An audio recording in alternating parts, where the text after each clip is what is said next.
Hello दोस्तों, ज्ञान की डिजिटल दुनिया में आपके अपने चैनल योगी लर्निंग पॉइंट पर मैं श्याम लाल योगी आपका तहे दिल से स्वागत करता हूं। दोस्तों, आज की क्लास का जो अपना टॉपिक है वो है क्लास 7 की साइंस।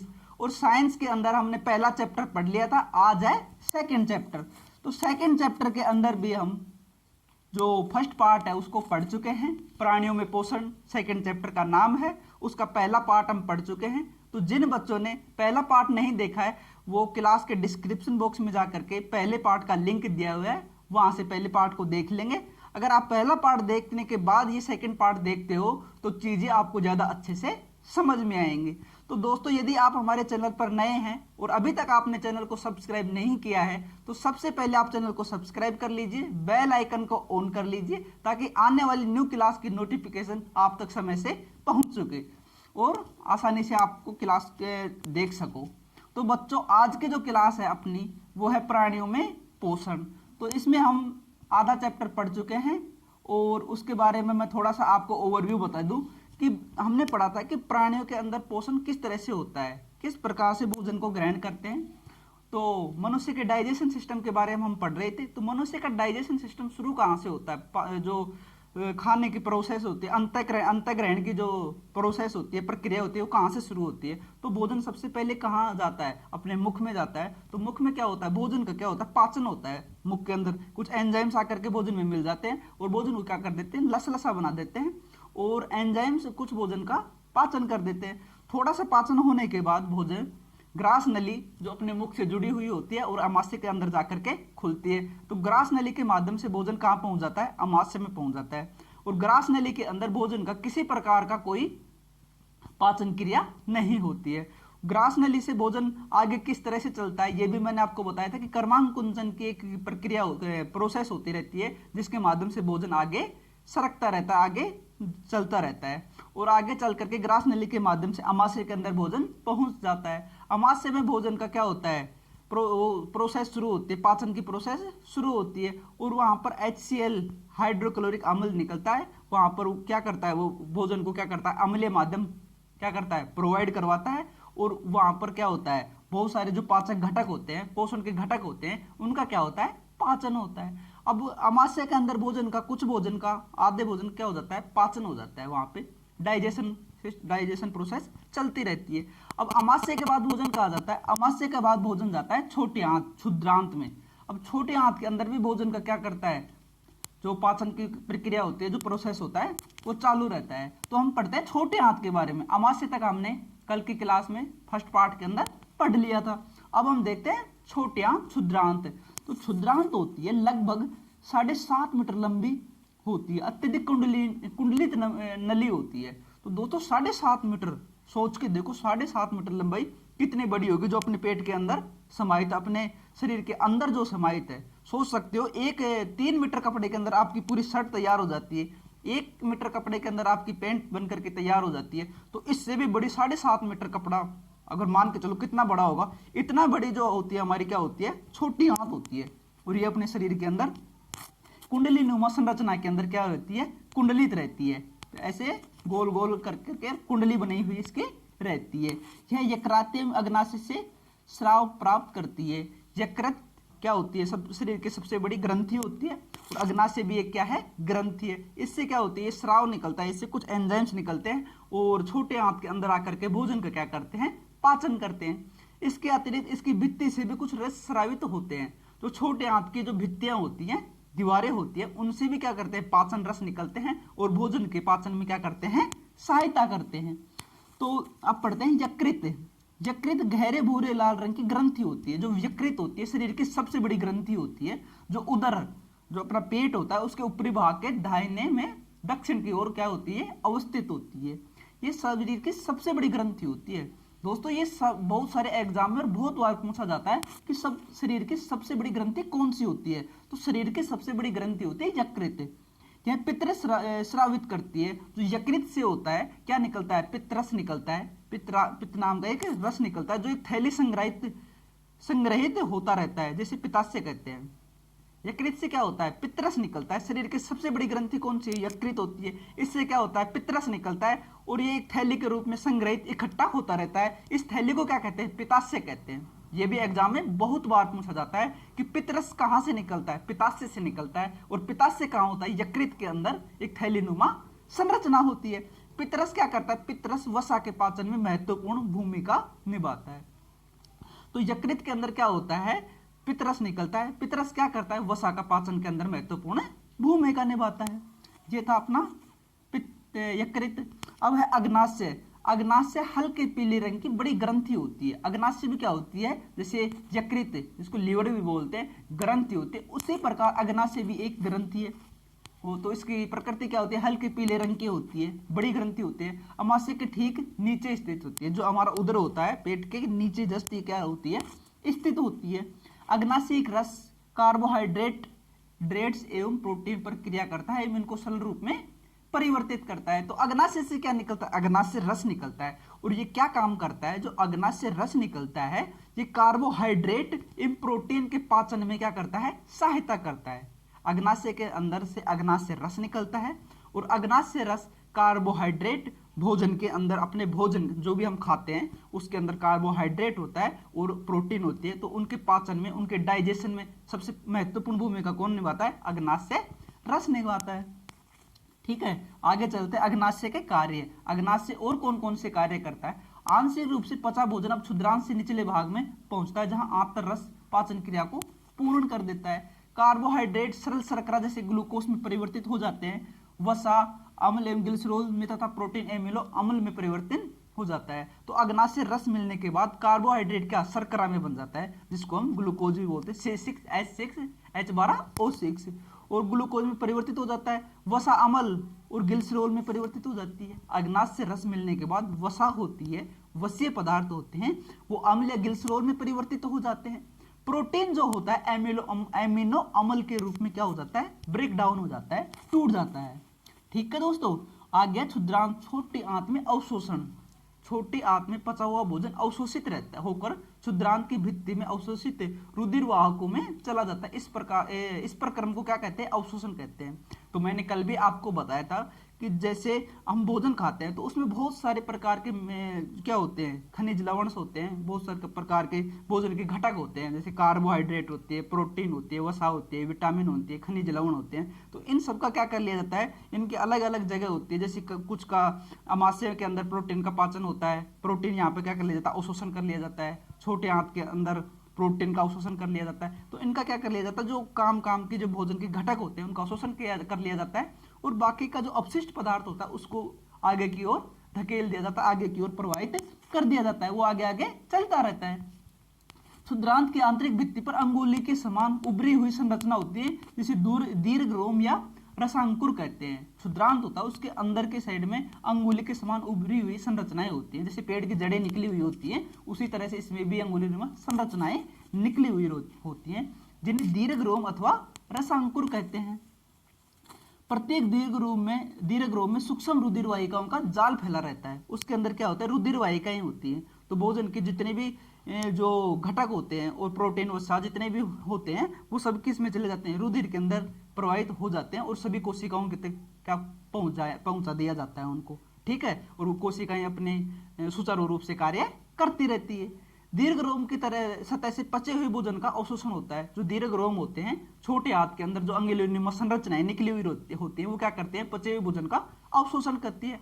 अवशोषित पदार्थों का स्थानांतरण रुधिर वाहिकाओं के द्वारा शरीर के विभिन्न भागों तक पहुंचा दिया जाता है। तो रुधिर के अंदर ये घुल करके और विभिन्न कोशिकाएं जो अपना अलग अलग प्रकार के कार्य में लगी हुई होती हैं, उन कोशिकाओं के कार्य सुचारू रूप से चलते रहे, इसके लिए क्या करती है, उसके अंदर घुल करके और रुधिर के द्वारा उनके तक, इनका वाहक के रूप में रुधिर क्या करता है, कार्य करता है। भोजन के वाहक के रूप में कार्य भोजन ये जो रुधिर करता है, जहां उनका उपयोग जटिल पदार्थों को बनाने में किया जाता है। इस प्रक्रम को क्या कहते हैं, स्वांगीकरण कहते हैं।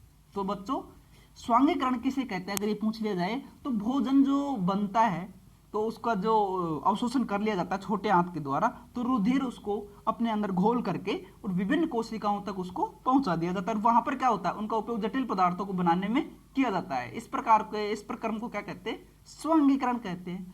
कोशिका में उपस्थित ग्लूकोज का विघटन ऑक्सीजन की सहायता से कार्बन डाइऑक्साइड एवं जल में हो जाता है और ऊर्जा मुक्त होती है। तो कोशिका में उपस्थित ग्लूकोज का विघटन, कोशिका के अंदर ग्लूकोज पहुंचता है रुधिर के द्वारा, ठीक है, तो उनका विघटन ऑक्सीजन की सहायता से कार्बन डाइऑक्साइड जल में हो जाता है और ऊर्जा मुक्त होती है। वहां पे क्या होती है, ऊर्जा रिलीज होती है। इस प्रकार में भोजन का वह भाग जिसका पाचन नहीं हो पाता अथवा अवशोषण नहीं हो पाता वृद्धांत्र में भेज दिया जाता है, मतलब कि बड़ी आंत में भेज दिया जाता है। वृद्धांत्र, बड़ी आंत। अब पढ़ते हैं बृहदांत्र। क्षुद्रांत की अपेक्षा चौड़ी एवं छोटी होती है, यह लगभग 1.5 मीटर की होती है, 1.5 मीटर लंबी होती है। लेकिन लंबाई के अंदर ये बड़ी छोटी होती है, और जो छोटी आंत होती है लंबाई में बड़ी होती है, लेकिन नाम उसका क्या है, छोटी आंत है। और ये लंबाई में बड़ी छोटी होती है, लेकिन नाम क्या है इसका, बड़ी आंत है। तो जो छोटी आंत के अंदर, क्षुद्रांत के अंदर जो पचित भोजन होता है, उसको पचित होने के बाद उसका अवशोषण कर लिया जाता है, घट भोजन के घटकों का अवशोषण करने के बाद जो बचा हुआ भोजन होता है अवशिष्ट के रूप में उसको छोटी आंत के अंदर भेज दिया जाता है। छोटी आंत के कार्य, छोटी आंत क्या करती है, इसका मुख्य कार्य जल एवं कुछ लवणों का अवशोषण करना होता है। मुख्य कार्य इसका बड़ी आंत का, वृद्धांत्र का सबसे मुख्य काम यही होता है कि जल का अवशोषण करती है। जल का अवशोषण अगर ये कभी कभी ज्यादा कर लेती है तो पेट के अंदर कब्ज हो जाती है, ठीक है, और अगर ये कम करती है जल का अवशोषण तो लूज मोशन हो जाता है, दस्त लग जाते हैं। ठीक है बच्चों, आगे देखते हैं। पचा हुआ अपचित पदार्थ मलाशय में चला जाता है तथा अर्ध ठोस मल के रूप में रहता है। जो पच जाता है उसको क्षुद्रांत के द्वारा मलाशय के अंदर धकेल दिया जाता है, मलाशय के अंदर भेज दिया जाता है। समय समय पर गुदा द्वारा मल बाहर निकाल दिया जाता है, इसे निष्कासन कहते हैं। और गुदा के द्वारा मल को शरीर से बाहर निकाल दिया जाता है, अपशिष्ट पदार्थों को शरीर से बाहर निकाल दिया जाता है। दस्त, कभी कभी आपको जल रूपी पतले मल के बार बार निष्कासन की आवश्यकता होती है, इस स्थिति को क्या कहते हैं, दस्त कहते हैं। तो मैंने बताया कि आपको बड़ी आंत होती है जो अगर जल का अवशोषण कम करती है, कभी कभी किसी कारणों से उसके अंदर कोई कमी आ जाए तो जल का अवशोषण कम करती है, तो क्या होता है, आपके दस्त लग जाते हैं। अगर वो जल का अवशोषण ज्यादा कर लेती है तो आपको कब्ज हो जाता है। यह संक्रमण खाद्य विषाक्तता अथवा अपच के कारण होता है। तो कभी कभी जैसे संक्रमण हो जाता है या खाद्य विषाक्तता, भोजन के अंदर कुछ जहरीली चीजें आ जाती है या अपच हो जाता है, आपको एसिडिटी हो जाती है, इस कारण से होता है ये सब कारण दस्त वगैरह का। तो इस कारण क्या करती है, छोटी आंत जल का क्या करती है, अवशोषण कम करती है। इसका मुख्य कारण शरीर से जल एवं लवण की अत्यधिक क्षति होना है, इसे सहजता से नहीं टालना चाहिए। रोगी को उबाल कर ठंडा किए जल में एक चुटकी नमक एवं चीनी घोलकर पिलाना चाहिए, इसे जीवन रक्षक घोल अथवा ORS कहते हैं। तो कभी कभी जैसे कभी उल्टी हो जाती है, दस्त हो जाता है, तो ORS घोल पिलाया जाता है या नींबू पानी बना करके घरों में पिलाया जाता है। तो ये सब क्या है, दस्त लगने पर किए जाने वाले प्राथमिक उपचार हैं। घास वाले जंतुओं में पाचन, तो गाय, भैंस, हिरण जैसे घास खाने वाले जंतु रोमपंथी या रोमिनेंट कहलाते हैं। तो जितने भी जो पशु हैं, जानवर हैं जो घास खाते हैं, जिनको हम क्या कहते हैं, शाकाहारी कहते हैं, तो रोमपंथी या रोमिनेंट कहलाते हैं। ये रोमपंथी या रोमिनेंट की श्रेणी में आते हैं। वे पत्तियों का अंतःग्रहण तीव्रता से करते हैं और उन्हें निगल जाते हैं तथा रूमेन में भंडारित कर लेते हैं। तो पत्तियों को क्या करते हैं, अंतःग्रहण करते हैं, अपने भोजन के रूप में स्वीकार अंदर की ओर निगलते हैं और रूमेन में भंडारित करते हैं, रूमेन के रूप में क्या करते हैं, भंडारित कर लेते हैं। कुछ अंतराल के बाद भोजन पुनः मुख में आ जाता है और पशु धीरे धीरे जुगाली कर उसे चबाते हैं। तो पशुओं के अंदर क्या प्रोसेस होता है, अपने अंदर तो क्या होता है, हम चबाते जाते हैं, भोजन का पाचन होता है वो चलता रहता है, मुख से ही भोजन का पाचन प्रारंभ हो जाता है और छोटी बड़ी आंत तक क्या होता है, भोजन का पाचन चलता रहता है। लेकिन पशुओं के अंदर उल्टा होता है। पशु सबसे पहले क्या करते हैं, भोजन को, जैसे आपने उनको चारा डाल दिया तो सबसे पहले वो क्या करते हैं, पूरे चारे को सब शरीर के अंदर प्रवेश कर लेते हैं, अंतःग्रहण कर लेते हैं। उसके बाद क्या होता है, भोजन वापस से मुंह के अंदर आता है और वो जुगाली करते हैं, उसको जुगाली करते हैं, उनको पचाते हैं, भोजन को दोबारा से चबा चबा करके भोजन को पचाते हैं। उसको क्या कहते हैं, जुगाली करना, जिसे बोलते हैं ना कि पशु जुगाली कर रहे हैं। तो उसको जुगाली कर करके वो भोजन को क्या करते हैं, डाइजेस्ट करते हैं, पचाते हैं। तो उनके अंदर उल्टा सिस्टम होता है इंसानों से। किसी रोमिनेंट अथवा रोमपंथी पशु, हिरण आदि के रोमेन में सेल्यूलोज का पाचन करने वाले जीवाणु पाए जाते हैं। उनके अंदर क्या होता है, सेल्यूलोज होता है। भोजन घास वगैरह जो पशु जानवरों के होते हैं, जो पशु होते हैं घास खाते हैं, इनके अंदर सेल्यूलोज की मात्रा ज्यादा होती है। और जो इनकी बड़ी छोटी आंत होती है, इनकी लंबाई बहुत ज्यादा बड़ी होती है, क्योंकि सेल्यूलोज को पचाने के लिए छोटी आंत की जो लंबाई होती है बहुत बड़ी होनी चाहिए, तभी ये सेल्यूलोज को पचा पाते हैं। बहुत से जंतु मानव सेल्यूलोज को पाचन नहीं कर पाते हैं। मनुष्य सेल्यूलोज का पाचन नहीं कर पाता है। क्यों नहीं कर पाता है? क्योंकि मनुष्य की जो छोटी आंत होती है पशुओं की अपेक्षा उसकी जो लंबाई होती है वो क्या होती है? कम होती है। जानवरों जैसे घोड़ा, खरगोश आदि में क्षुद्रांत एवं बृहदांत्र के बीच एक थैलीनुमा बड़ी संरचना होती है, जिसे अंधनाल कहते हैं। छोटी आंत और बड़ी आंत के बीच में थैलीनुमा संरचना होती है जानवरों में, जैसे घोड़ा, खरगोश आदि के अंदर। तो उसको क्या बोलते हैं? उसको अंधनाल बोलते हैं। भोजन के सेल्यूलोज का पाचन यहाँ पर कुछ जीवाणुओं द्वारा किया जाता है जो मनुष्य में आहार नाल में अनुपस्थित होते हैं। तो सेल्यूलोज होता है पशुओं के खाने के अंदर, पशुओं के चारे के अंदर।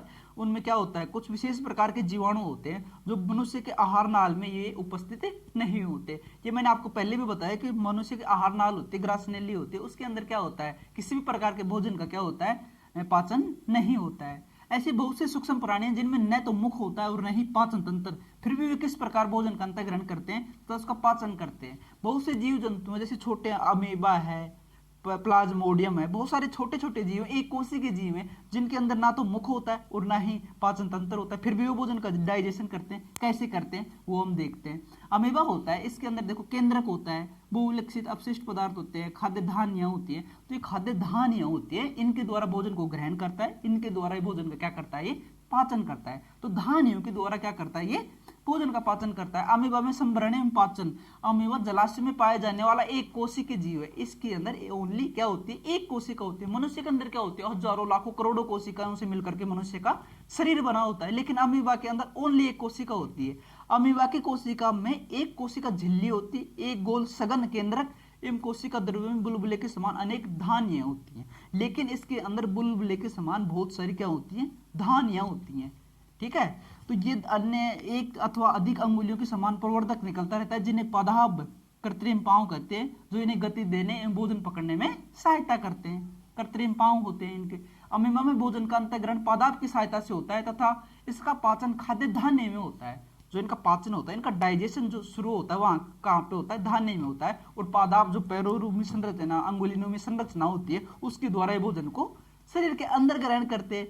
अमीबा कुछ सूक्ष्म जीवों का आहार करता है। कुछ छोटे छोटे जीव होते हैं, अमीबा से भी और छोटे जीव होते हैं, उनका ये क्या करता है? आहार करता है। जब इसे भोजन का आभास होता है तो ये खाद्य कण के चारों ओर पादाप विकसित करके उसे निगल जाता है। जब इसे महसूस होता है या इसके शरीर से कुछ ऐसी वेव्स निकलते हैं कि इसके आसपास क्या है? भोजन उपस्थित है, तो ये अपने पादाप होते हैं उनको क्या कर देता है? फैला देता है और उनको क्या करता है? जो भोजन होता है इसका, उसको क्या कर लेता है? निगल लेता है। खाद्य पदार्थ उसके धान्य में फंस जाते हैं और वहां पे उनका क्या होता है? डाइजेशन होता रहता है।